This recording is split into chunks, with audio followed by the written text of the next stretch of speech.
सनातन धर्म की मान्यताओं के अनुसार भारतवर्ष मां नर्मदा जी के दर्शन करने से ही भक्तों को फल प्राप्त होता है।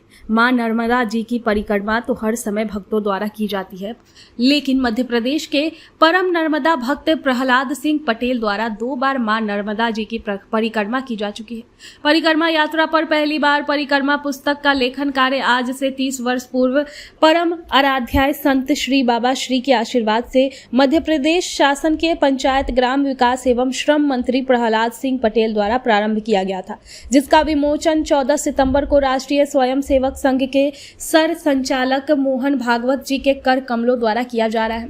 इस अवसर पर मध्य प्रदेश के मुख्यमंत्री डॉक्टर मोहन यादव के साथ अनेक मंत्रीगण, पूर्व मंत्री, सांसद, विधायक, समाज सेवी, महिला जनप्रतिनिधि एवं पत्रकारगण उपस्थित रहेंगे।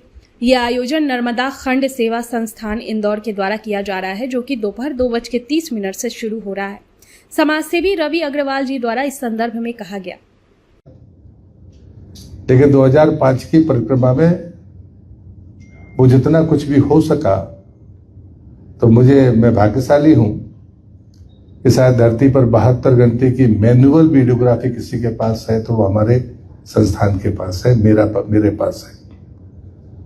उसके भी कुछ अंश हैं जो आपको समय में कभी देखने को मिलेंगे। क्योंकि कुछ मैंने भी आधे के आसपास मैंने खुद ने वीडियोग्राफी की है। वो हैंडी वो होते थे जो छोटी कैसेट वाले होते थे। अभी इस कार्यक्रम के निमित्त मैंने भी उसके कुछ अंश देखे तो मैं खुद बहुत सकता। एक बात जरूर मैं बड़े दुख के साथ कहता हूं, पहली परिक्रमा 30 साल पहले हुई थी। जो स्थान मैंने दर्शन किए थे आज वो नहीं है। शूलपाणेश्वर के मंदिर की ध्वजा और कलश का मैंने दर्शन किया था, लेकिन वो अब सरदार सरोवर की समाधि में है। झाड़ी के बहुत से स्थान जो सबसे महत्वपूर्ण मार्ग माने जाते हैं वो भी जलमग्न हुए हैं। फिर 20 साल पहले जब हम परिक्रमा में निकले दूसरी बार, जो स्थान हमने देखे आज वो भी जलमग्न है। धारा जी का कुंड जहां पर शिव जी बनते थे वो भी अमरकंटक के उसमें समा गया। वहां पर काजल रानी का एक बहुत पवित्र स्थान था, वो विजुअल में कभी आपको देखने के लिए मिलेगा। संभवतः परसों शायद अगर वो डिस्प्ले होगा तो उस पर वंश होंगे। पर 7 माता का स्थान था वो भी जलमग्न हुआ है। 24 अवतार को विस्थापित किया गया। मतलब उदाहरण के लिए मैं ऐसे अनेक स्थान बता सकता हूं जो तब के स्थान थे, जो 20 साल पहले थे लेकिन आज नहीं है। कुछ 30 साल पहले थे लेकिन आज नहीं है। तो परिक्रमा का जो मूल तत्व है, जो तपस्वियों के स्थान थे, उनकी जगह पर या तो आश्रम हो गए हैं बड़े या मंदिर बन गए हैं। तो तब के स्थानों का लोगों को जानकारी भी नहीं है। परिक्रमा का आजकल तरीका भी बदला है। वाहनों से लोग परिक्रमा करते हैं, बड़े संख्या में परिक्रमा करते हैं। तो मुझे लगता है कि हम वो लोग हैं जहां पर मां नर्मदा और परिक्रमावासी की सेवा और उसको सब कुछ मानने वाला जो संकल्प है वो मेरे परिवार का और मेरे पथिक परिवार का, जो परम पूज्य श्री राव सिंह जी के पथिक है, उन सबका यही संकल्प है। और इसलिए मैं इस पुस्तक के बारे में सिर्फ इतना ही कहूंगा कि उस दौरान, तब मैं 35 साल का था, जो मैंने उस संदर्भ में लिखा होगा वो समाज के कुछ काम में आ सकेगा, ये विश्वास मैं जरूर प्रकट करता हूँ। और मां से यही प्रार्थना करता हूँ कि वो आने वाली नई पीढ़ी के लिए मार्गदर्शन का काम करे। क्योंकि जब मैंने लिखा था तब मेरी उम्र 35 साल थी, तो शायद उस वर्ग को कुछ दिशा देने का वो काम करेगी। दूसरा, मैंने पिछले वर्ष जब मैं राज्य सरकार में मंत्री बना था तो मुख्यमंत्री जी ने जलगंगा अभियान शुरू किया था। तो मैंने ये सोचा था कि अगर मैं क्या योगदान दे सकता हूं, मैं भारत सरकार में जल शक्ति राज्य मंत्री रहा हूं, तो ये तो मुझे मालूम था कि मध्य प्रदेश नदियों का मायका है, लेकिन उद्गम की स्थिति क्या है। आज हम जो नर्मदा को मैं बचपन से देखता हूं, जब मैं बचपन में जिस नर्मदा को देखता था वो आज नहीं है। तो मैंने ये सोचा कि अगर छोटी नदियां बारहमासी होंगी तो नर्मदा जैसी नदी का अस्तित्व बचेगा। तो क्यों ना एक बार उद्गम पे जाके देखें। मैं बेतवा के उद्गम पर केंद्रीय मंत्री होने के नाते गया था और मेरी पहली उद्गम यात्रा, मैंने उसका नाम दिया था उद्गम मानस यात्रा। तब कल्पना मुझे नहीं थी कि मैं 100 पार कर जाऊंगा। मैंने कहा चलिए कोशिश करते। तो पहले साल, पिछले वर्ष मैंने 30 दिन में 32 नदियों के उद्गम पर गया था, जिसमें 7 तो जाना पाव की ही थी, तो एक साथ आप गिनती जोड़ लीजिए तो 32 हो गई वो। लेकिन उनमें 5, 6 या 7 में ही मुझे जल मिला था, बाकी जगह जल की बूंद नहीं मिली। फिर इस बार भी मैंने 3 महीने में क्रम जारी रखा और 106 नदियों पर मैं प्रत्यक्ष गया हूं और 2 नदियों का जल उस नदी पर काम करने वाले उमरिया जिले के हमारे कार्यकर्ताओं ने मुझे अमरकंटक में लाकर दिया।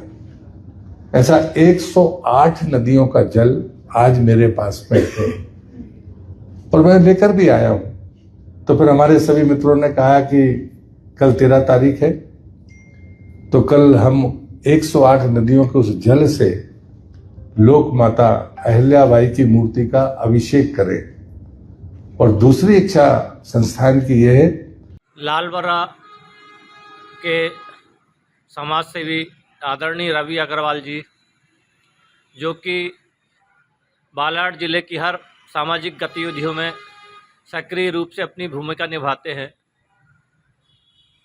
मध्य प्रदेश शासन के मंत्री माननीय प्रहलाद सिंह पटेल जी द्वारा लिखित पुस्तक परिक्रमा के विमोचन के अवसर पर कुछ कहना चाहते हैं। कल इंदौर में भाई साहब राजजी पटेल के द्वारा नर्मदा परिक्रमा के ऊपर जो पुस्तक का विमोचन किया जा रहा है, मैं लगातार 2 माह से उनके इंटरव्यू को सुन रहा हूँ।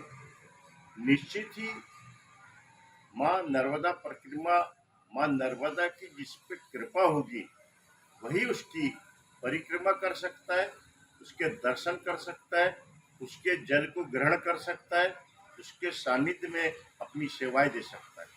मेरा बचपन, मेरी माँ नर्मदा तट की निवासी थी, मेरी बहन जो मंडला में है वो भी नर्मदा तट की निवासी है। हमने जब से होश संभाले हैं, हमारे परिवार में भी माँ नर्मदा की असीम कृपा है जो हमें शांति प्रदान करती है। लाल जी के मैंने राजनीति जीवन में भी, जब वो यहाँ पर सांसद थे, यहाँ पर अशोक सिंह सरस्वत जी विधायक थे, मैं उनकी बातों को बहुत सुनता था, बहुत ध्यान से सुनता था। उनको ऐसा लगता था आध्यात्मिक ज्ञान, बहुत ज्ञान है उनको। एक समय की बात है, हमारे कैलाश भाई के बाबूजी बद्री प्रसाद जी अग्रवाल ने एक कार्यक्रम रखे थे बालाघाट में, नेत्र शिविर का, उसके चीफ गेस्ट थे। जब वे आए, मंत्री थे, मैं उनकी शालीनता बता रहा हूँ। माँ बाबूजी के जब उन्होंने चरण स्पर्श किए तो देखते बनता था अपने दोनों हाथों से पूरा झुक के, नहीं तो आज की जो शैली चली है कि घुटने तक मोड़ के, हाथ मोड़ के प्रणाम कर देते हैं।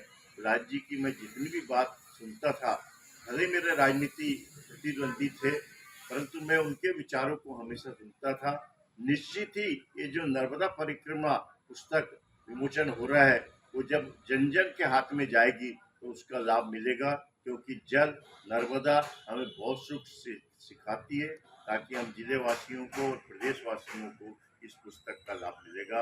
मैं उनको हार्दिक बधाई देता हूँ। मैं श्री प्रहलाद भाई जी को ये पुस्तक विमोचन के लिए जो जनता के नाम पे समर्पित होगी, उसके लिए उनको हार्दिक बधाई देता हूँ। निश्चित ही आप स्वस्थ रहें, मस्त रहें, यही मेरी शुभकामनाएं हैं। जय मां नर्मदे।